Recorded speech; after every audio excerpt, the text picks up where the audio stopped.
నమస్తే. మనం ఈరోజు గుజరాత్ రాష్ట్రంలోని సూరత్ పట్టణంలో ఉన్నాము. సూరత్ పట్టణంలో ఇక్కడ ఏదైతే గుజరాత్ బీజేపీ ప్రభుత్వం ఉందో, బీజేపీ ప్రభుత్వము సూరత్లో ఉన్న పేదల కోసం ప్రత్యేకంగా కొన్ని ఇళ్లను నిర్మించారు. ఇప్పుడు మనం ఉన్న ప్లేస్లో చూసుకోవచ్చు.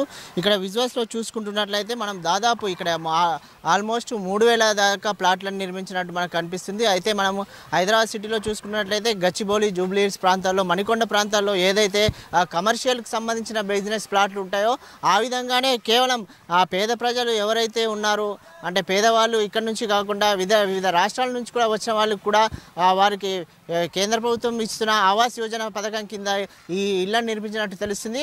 ఇక్కడ డబుల్ బెడ్రూమ్లతో పాటు సింగిల్ బెడ్రూమ్లను కూడా ఏర్పాటు చేయడం తెలుస్తుంది. ఒక్కొక్క దాంట్లో ఒక్కొక్క బిల్డింగ్లో ఏదైతే అపార్ట్మెంట్కి సంబంధించిందో ఒక్కొక్క దాంట్లో 8 కమర్షియల్గా ఒక ప్లాట్లను నిర్మించినట్టు తెలుస్తుంది. ఇలాంటి కమర్షియల్ దాదాపు 13 ఫ్లోర్గా నిర్మించారు.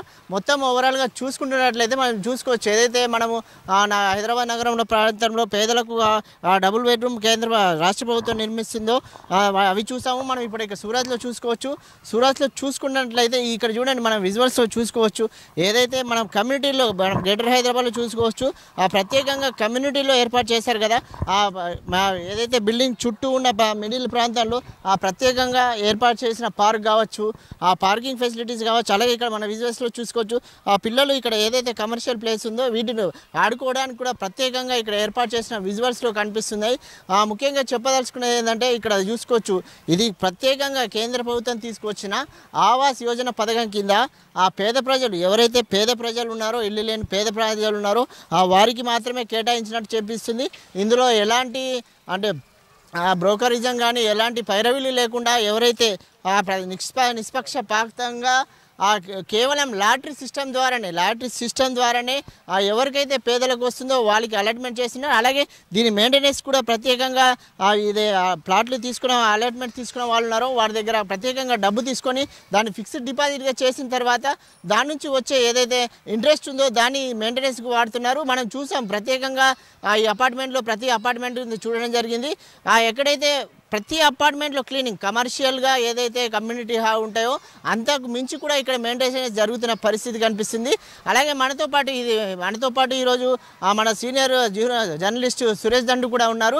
వారు కూడా ప్రత్యేకంగా ఇక్కడ ఉన్న స్థానికులతో మాట్లాడడం జరిగింది. అయితే వారి స్పందన ఎలా ఉంది, వారు ఎలా స్పందిస్తున్నారు అనే విషయాలు తెలుసుకునే ప్రయత్నం చేద్దాం.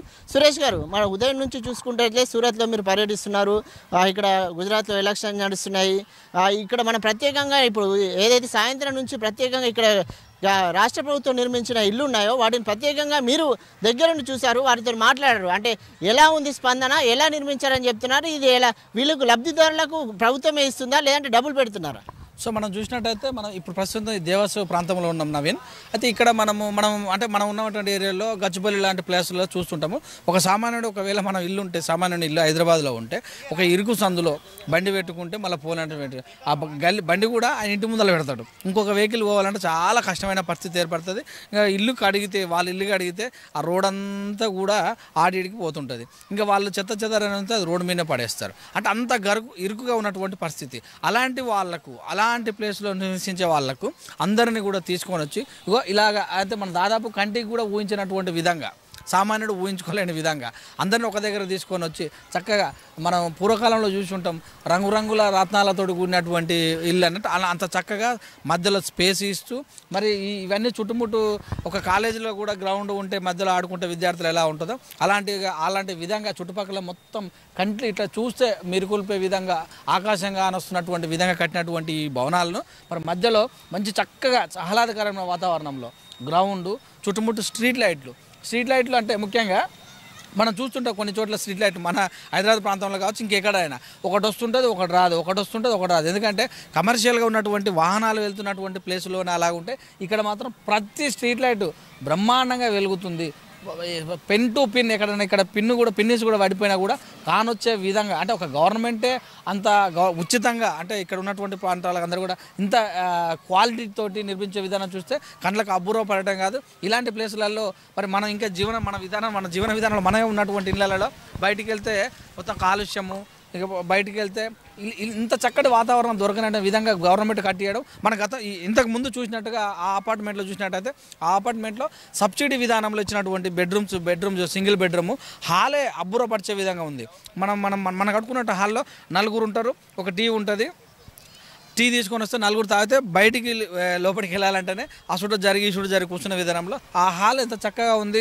చుట్టుముట్టు చూస్తే ఇక్కడ నలుగురు అక్కడ నలుగురు కూర్చున్నా కూడా వచ్చిపోయే విధానంలో కావచ్చు, చుట్టాలు అందరూ కూడా మధ్యలో విధానంగా వండి అక్కడ టీ చేసి ఇక్కడ అందించే విధంగా బెడ్రూమ్ సపరేట్గా ఉంది. బాత్రూమ్లు కూడా స్నానం చేసేందుకు సపరేట్గా ఉంది, మరి ఇంకా ఇతర కాలకృత్యాలు తీసుకుంటేందుకు సపరేట్గా ఉంది. మనం చూసుకుంటే అటాచ్ బాత్రూమ్లు అని పేరు చెప్పుకుంటాం, కానీ అటాచ్లో ఒకరు వెళ్తే ఇంకోని విధంగా చాలా స్నానాలకు సపరేట్గా ఉన్నది. అంతే సబ్సిడీ అంటే ఒక 7 లక్షలకు వచ్చేటటువంటిది గవర్నమెంటే 3.5 లక్షలు భరించి మిగతా సబ్సిడీ రూపంలో బ్యాంక్ ద్వారా లోన్ ఇచ్చి ఇస్తున్నటువంటి విధానం చూస్తే అంటే డబ్బులు కొద్ది వరకు పోయినా కూడా లగ్జరీగా ఉండాలనుకుంటాం. పూర్తి ఉచితంగా ఇచ్చినా కూడా మన్నిక లేకుండా చెప్పినట్టుగా అత్త కోరడు మానవుడు వస్తే ఎలా ఉండాలని చెప్పినట్టుగా అలా మన్నిక లేకుండా ఇచ్చినటువంటి ఉచితంగా ఇచ్చినా కూడా శుభ్రంగా లేకుండా మెయింటెనెన్స్ సరిగా లేకుండా ఉంటే విధానం అనేది ఎన్ని రోజులైనా వృధా ప్రాసెస్. కానీ ఇక్కడ మాత్రం నీరు గ్యాస్ కనెక్షన్ కూడా ముఖ్యంగా చెప్పుకోవాల్సింది.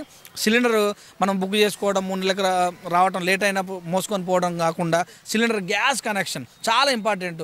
ఒక 2 నెలలు ఇంటికి రాగానే తక్కువ గ్యాస్ ముట్టించుకొని అయిపోయిందా లేదా ఉందా అనే విధంగా లేకుండా కూడా గ్యాస్ కనెక్షన్ కూడా చాలా చక్కగా ఉంది, మెయింటెనెన్స్ కూడా చాలా చక్కగా ఉంది. అబ్బురపరిచే విధంగా అంటే మోడీ ఒక విజన్ అనేది మనం చాలామంది అంటుంటారు, ఊపు దమ్ముడు మాటలు మాట్లాడతారు మోడీ. ఏముంది గుజరాత్లో వాటర్ వస్తుందా, కరెంట్ వస్తుందా, పెట్రోల్ పెరిగిందా అంటే కేవలం సామాన్యునికి అవే ఇబ్బంది అని అనుకుంటే ఇలాంటివి కూడా చూసినట్టయితే మోడీ విజన్ మనం ఖచ్చితంగా గుర్తు చేయొచ్చు నవీన్. ప్రభుత్వ పథకాలు అంటే మామూలుగా ప్రభుత్వం ఇల్లు నిర్మించేది అంటే అక్కడ ఉండలేని పరిస్థితి ఉంటుంది, ఎందుకంటే నలుగురు ఉంటారు, అక్కడ సరిగా మెయింటెనెన్స్ ఉండదు అని చెప్పి. ఇక్కడ ప్రత్యేకంగా ఈ మెయింటెనెన్స్ విషయంలో చూసుకున్నట్టయితే ఏదైతే మనం హైదరాబాద్ పరిసర ప్రాంతాల్లో కానీ కమర్షియల్ ప్లేస్లలో చూస్తుంటాం కదా, కమ్యూనిటీ హాల్లో నీట్నెస్ కానీ పార్కులు కానీ ఆ మెయింటెనెన్స్ కానీ చాలా పకడ్బందీగా ఉంది. అంటే దీనికి అంటే అపార్ట్మెంట్ వాసులు అందరూ చేసుకుంటున్న పరిస్థితి ఉందా, లేదంటే గవర్నమెంట్ చేస్తున్నది? మీరు వారితో మాట్లాడారు కదా, వాళ్ళు ఏం రామ్నా ఇల్లాక చెప్పిన విధంగా అయితే మనకు సిహెచ్ శ్రీనివాస్ చెప్పిన విధానం అయితే ముందుగా 50,000 డిపాజిట్ చేసుకోవడం జరిగింది.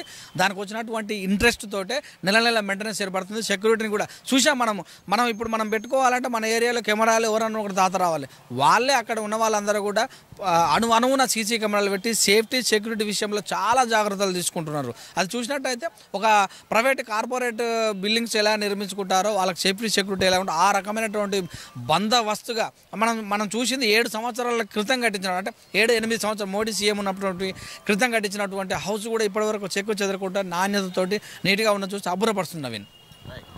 ఇది మనం చూసాం కదా. ఇప్పుడైతే మనం వారితో మీరుతో మాట్లాడినా మన సీనియర్ జర్నలిస్ట్ సురేష్ అంటూ చెప్పిన ప్రకారం ఏదైతే కేంద్ర ప్రభుత్వం ఆవాస్ యోజన కింద పథకం ఉందో దాని ద్వారా మాత్రమే రాష్ట్ర ప్రభుత్వం అదే అంశాలు అయితే మిగతా రాష్ట్రాలు కొన్ని ప్రాంతాల్లో కేంద్ర ప్రభుత్వం తీసుకొచ్చిన ఈ పథకాలను అమలు పరచట్లేదు. ఇదే విధంగా మిగతా రాష్ట్రాలు కూడా ఒక ఆదర్శంగా తీసుకొని పేదల కోసం ఇలాంటి నిర్మిస్తే బాగుంటుందని చెప్పి మిగతా వాళ్ళు చెప్తున్న పరిస్థితి కనిపిస్తుంది.